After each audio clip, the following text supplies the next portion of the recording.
Mga master, meron pong dalawang balances sa loans po natin, especially sa GSIS at maging sa mga PLIs na rin.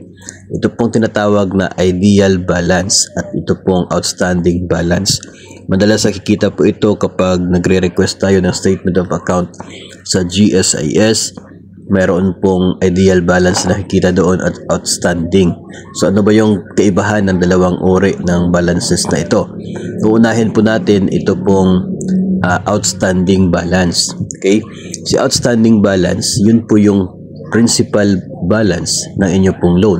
Kung magkano yung natira doon po sa amount na inutang ninyo galing po sa isa pong lending institution katulad po ng GSIS.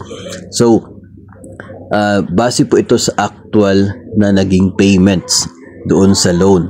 So, kung mayroon pong mga buwan na wala naging payment, so of course, ay hindi po bababa yung outstanding balance niya doon. So, based po ito sa actual payments. Ito pong outstanding balance. At yun po yung halaga na babayaran ninyo if fully paid po ninyo ang inyo pong utang doon po sa isang lending institution. And the ideal balance, ito po yung balance ng inyong utang provided na nasunod yung amortization schedule. Kumbaga, kung 1 year na dapat yung naging payment sa loan, dapat 1 year din yung naging actual payment. No? Kung naging 1 year din yung payment tapos remitted on time, walang dagdag interest kasi nga hindi delay, on time yung remittance, ito yung magiging balance ng utang. Ideal balance. Yun ang supposedly dapat na balance ng utang ninyo as of a certain given time, no? Based doon sa tamang schedule ng amortization. May mga instances kung saan hindi magkapareho yung halaga ng nandoon sa ideal at outstanding balance ninyo.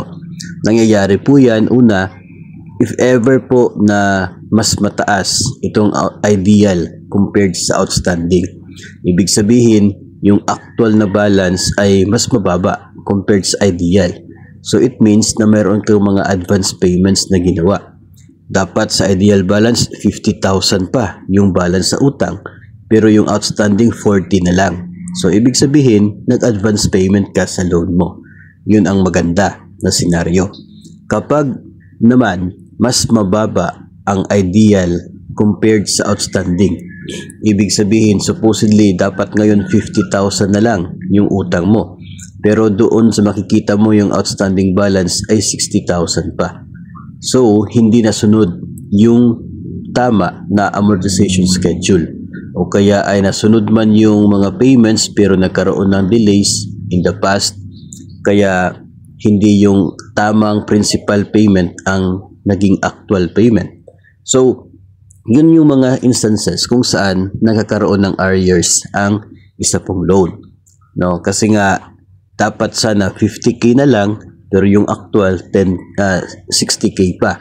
So, may arrears na 10,000.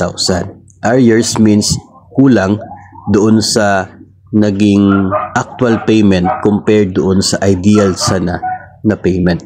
So, yun po ang pagkakaiba ng dalawang uri ng loan balances po natin, yung ideal at outstanding balance.